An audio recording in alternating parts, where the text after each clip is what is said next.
I purchased a 2025 Infiniti QX60 Autograph, and I'm going to explain to you why we purchased it. I'm Anthony from Hawkeye Rides. We had a 23 variant. This is our fourth Infiniti. Sadly, the 23 was a buyback. And that wasn't our first buyback. We actually had a 2013 JX35, which was the first addition to these variants in Infiniti, and that was a buyback, which we ended up purchasing a 2014 model. That one we had for over 175,000 miles with a CVT transmission. So we thought, you know what? It's time to trade up. That's why we got the 23, in which it became a lemon within the first year-ish. We had a lot of problems. I explained it on the actual review, so check it out. I'll put it at the end of the video. But the reason why we went back to Infiniti is because of the service being so good in the standard amenities. With 6.7 inches of clearance, LED headlights, and daytime runnings that integrate into the glossy black grille. We also did the chrome delete, so that's why this is deleted as well as around it, and it makes the Infiniti badge look a lot better. We have the lighting package, so we didn't do the chrome delete here, and I wish we did because the lights are actually on the side of it. Front parking sensors with a 360-degree reverse camera, and another thing we were thinking to black out is this, because it kind of looks like an eyesore in the front. But I mean, let me know what you think in the comments about it. You do have this air pocket, but there's nothing that's functional about it. But I was dissatisfied that we dropped the V6 in 2024. So if you do option a 25, you'll get the 2.0 liter four-cylinder, which is a VC turbocharged engine. That's producing 268 horsepower with 286 pound-feet of torque. And that's paired to a 9-speed automatic transmission, which is one reason why we changed from the 14 variant to the 23.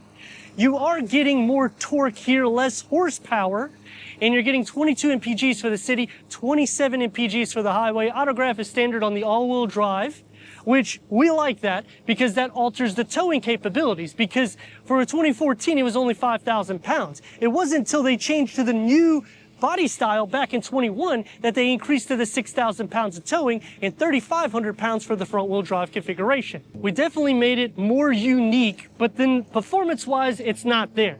But the deal we got was pretty much a steal.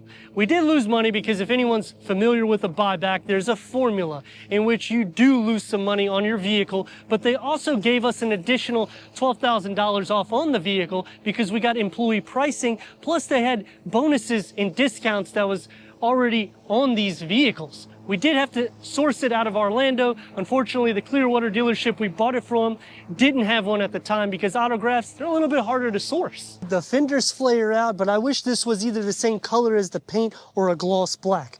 We changed out the 20-inch wheels, and we have these 22-inch wheels. These are aftermarket. We also powder coated the brake calipers on both the front and the rear.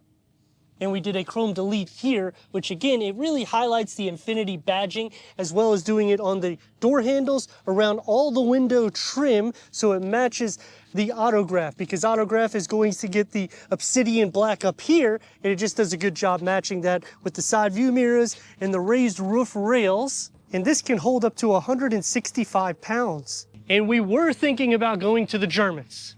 But when I'm considering that price around $80,000 to $100,000, and I'm getting this basically at $60,000, that's a steal because you saw the MSRP was over $70,000 for this vehicle. The rear gets the LED taillights and it goes into the gloss black here. For the 26 variant, you no longer get this badge, which we blackened out, as well as the print, the QX60 badge, and the all-wheel drive. The lower gets the rear parking sensors. But again, we're thinking about blacking this out. Let me know what you think about it because it is a little bit of an eyesore considering they actually do have dual exhaust that's exposed underneath here. And because this is the Autograph, we have the walkaway where it will lock and unlock for you. Front and rear parking sensors, pedestrian detection, lane keep assist, adaptive cruise control, and it can kind of go about 0.2 to 0.3 miles without you being engaged. Rear cross traffic alert, front collision and rear collision with automatic braking. Now with the 25 opposed to the 24 and under, one thing that I absolutely dislike besides the engine is the safety features have been altered. So you no longer have the tension for the seatbelt unless you're into an accident situation, so it doesn't auto lock to you like it would in prior vehicles. And the lane keeping assist, usually what it would do is the rear wheels, the inner brake pad will brake for you if you're touching the line, to keep you inside the road. Now it only does that when you're engaged with the adaptive cruise control and the lane keeping assist. We also have a digital rear view mirror, 360-degree reverse camera. These things come standard when you're going into the Autograph. And when you go up the tier, you only get features. You can't option anything, only things like a dash cam, mud flaps, which we have not installed yet. But I mean, do you think I should install them? And the lighting package, which lights up the front, which you already saw, and it also lights up interior parts in the cargo. If you're new to the channel, definitely consider subscribing, leave a comment and a like. All of these clips help with the algorithm so we can bring not only my vehicles to the channel, but more vehicles as well. The Autograph has kick to open and power tailgate going into 14.5 cubic feet of storage. You have a 12 volt that's going to be right here. I put the emergency bag here with bag holders on both sides. I've also brought out the tape measure to show you get about 18.5 inches of depth. And from side to side, you get about 51 inches. Underneath the floor, you have the dividers, and this actually goes pretty deep. Just to show you what I mean by that, I have another 6 to 7 inches on each tier. We have the light package, that's why these are illuminated, and they're also smoked out, so I think it looks really settled, especially because we did the chrome delete here. Now to fold the rear seats, you just simply pull these. The Autograph goes a step forward because you can electronically move them up by simply pushing these buttons. This is increasing cargo to 41.6 cubic feet, but unfortunately to get the maximum 75.4 cubic feet, you have to come back here, fold these captain seats down, and that will maximize the cargo capacity to our QX60, the key fob to my Infiniti QX60. 12-way power seat adjustment for the front, heated ventilated massage, which is another reason why we went this route. Autograph badging, it's perforated. You get the quilted stitching as well as the piping. Memory for the driver and passenger, and you'll have the wood that comes into the door card, upgraded Bose performance sound system. And the quilted interior comes into the dashboard with the wood. The infotainment screen does sit up, and it is a driver focused setup, which means I have about 2 to maybe 6 inches of leg room for the front. And it kind of bulges because you have this area here, and you're going to have a lot of different tunes you're going to hear when we fire it up.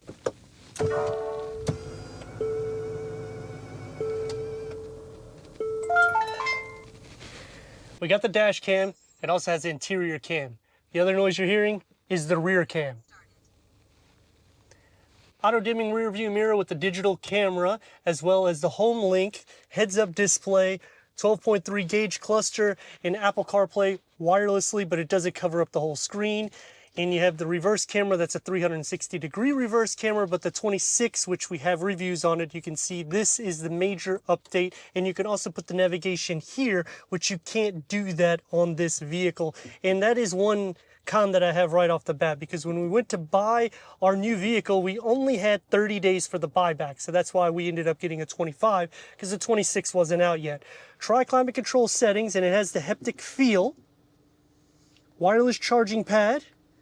You also have a USB there. It's going to be soft to touch. Opens up into a deep storage pocket. You have card holders here. You have a notepad here, a pin holder here. It goes pretty deep with a 12 volt. You have auto hold, and you can click on the camera right there on the fly. And leg space for the driver, you probably have about 7 inches, and that's going to be on both sides. So it's a lot more generous here with a leather wrap steering wheel. And this is Anaheim leather for the interior, which only comes this way for the Autograph. Multi-function and the paddle shifts. It's not a fast vehicle. So when I'm saying why did we buy this vehicle, we bought it predominantly because of the deal that we got, the soft materials. The sound deadening isn't the greatest, but even the touch to feel on the top portion here, this leatherette that they don't put a lot of hard aesthetics. Only thing that you have hard is really like here, because even here is soft with a full pass-through, and look at how much storage you have in the door card itself.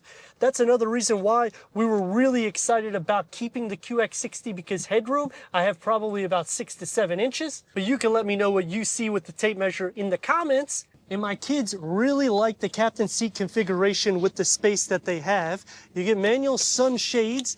Because they are over $70,000, this should be power, but yet again, the soft materials everywhere. Storage, I mean, you can see I got 2 chips here. You can fit at least 2 beverages. And sitting behind me, the seats are carved out.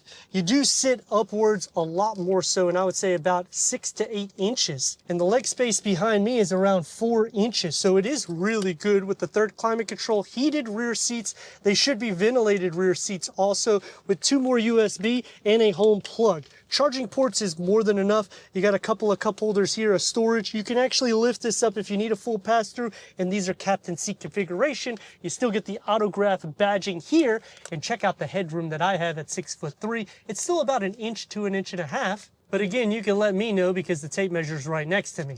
The panel moonroof does come back enough. It's just not wide enough because you got the air vents stationed here instead of putting them there, but you do feel the air all around the cabin. With the illuminated kick plates that have Infiniti, push the button here to go into the 3rd row, which I have a family of 5. We actually use this quite a bit, and you have about 19 to 20 inches to get back there, which you could fit 2 more occupants. You got this little storage tray here that literally can hold nothing, because if you hit the brake or you do some performance, which I know it's not fast, it's just gonna sling everything. Cup holders on both sides with a USB-C port. So charging ports are taken care of, because in the 26, you only get 1 in the back. Putting the seat back, I have less than 1/2 inch, as you can see with the tape measure. But the nice thing here is only 2 occupants fit, so it isn't actually that bad, except for headroom becomes a little bit more tight because of the way the design is in the rear. But we got that covered with the tape measure, and you can let me know what the dimensions look like. You can also recline these seats back. Unfortunately, they're not power folding, which will give you a little bit more space and gives you maybe 1/2 inch more, which makes plenty of space for my 3 children, because 1 can fit back here, 2 can fit right here, and they're not fighting with each other. 268 horsepower, 286 pound-feet of torque. It's not something that's groundbreaking, but look at the performance you get.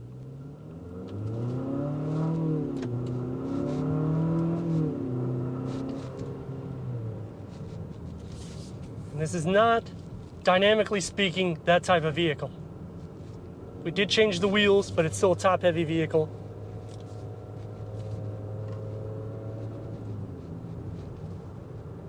In sport mode, the VC turbocharged Ford does not like to change gears at all.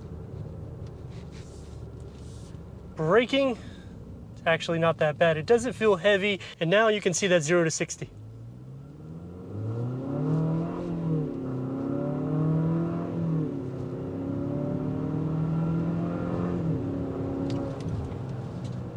It does get up to that speed, but it takes a substantial long time. And I would say it's at least 1 to near 2 seconds slower than the V6 that we lost, which is very disappointing to me, because I would have never went 25 if I had the opportunity to get a 24 variant.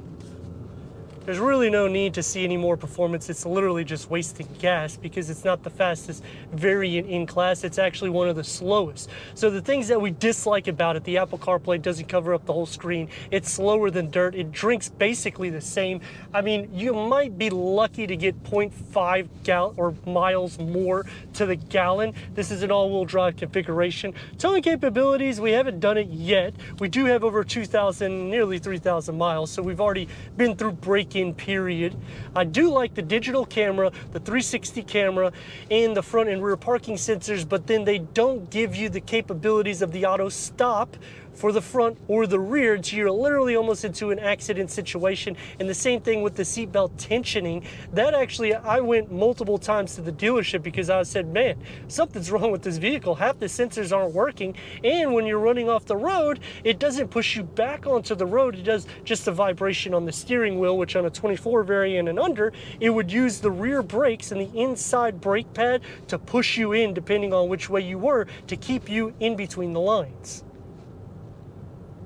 We kind of had to go and get the 2025, unfortunately, because the 24s were sold out for the Autograph.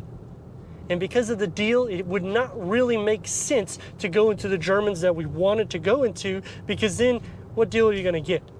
Maybe a few $1,000s off, and then we're going to lose even more money with that buyback. It is still comfortable with 22-inch wheels. I will say it's a little bit more comfortable with the factory wheels and a little bit better sound deadening. But another issue that comes into play with the QX60 is the sound deadening is kind of an intermittent hit or miss type of thing, meaning sometimes it will work and sometimes it will actually escalate road noise into the cabin.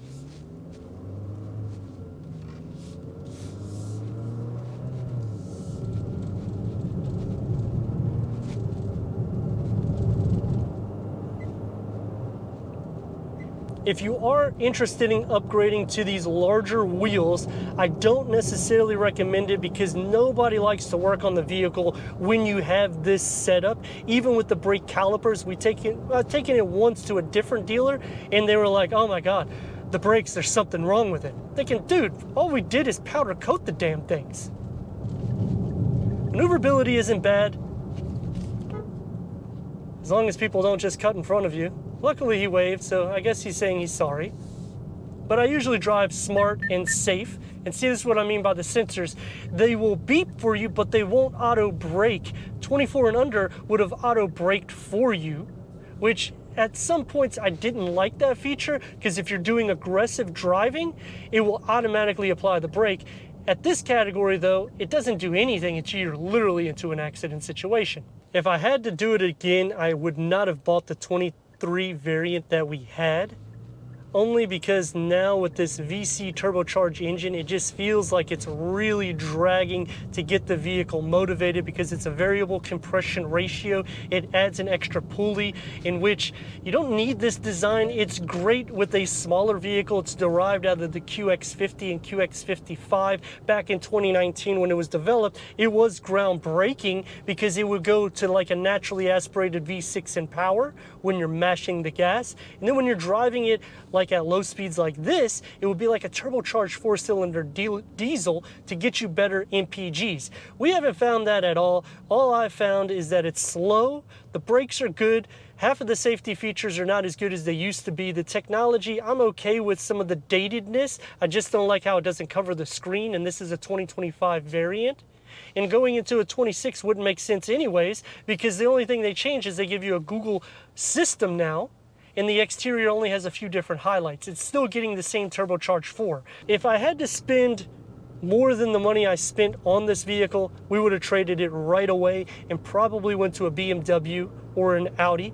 We like the RS Q8. It doesn't compare to this at all. I did look at the Acura MDX. I wanted to get the Type S Advance, and if you're going to spend near $80,000 at that point, you might as well go into Audi or BMW. Mercedes I felt was just a little bit too expensive compared to this. I do like Volvo also. I think they do a great job, very minimalistic in the interior, but for an everyday vehicle it does tick the box. You end up getting used to the slowness of the vehicle, but sadly with that there's no performance. So even to try to get in front of somebody that's going slower than the speed limit, it's literally dragging to a 2 to 3 RPM, in which the vehicle can sometimes be unsafe because of how slow it is. Would I recommend it? I would not recommend the turbocharged 4. You will be disappointed opposed to the V6. If you never drove the V6, then it should be efficient for you. But for me, this long of a vehicle with this curb weight, it needs to be at least a naturally aspirated V6. But let me know your thoughts in the comments. And if you're new to the channel, consider subscribing, leave a like, and check out this next video right here on that lemon lawn.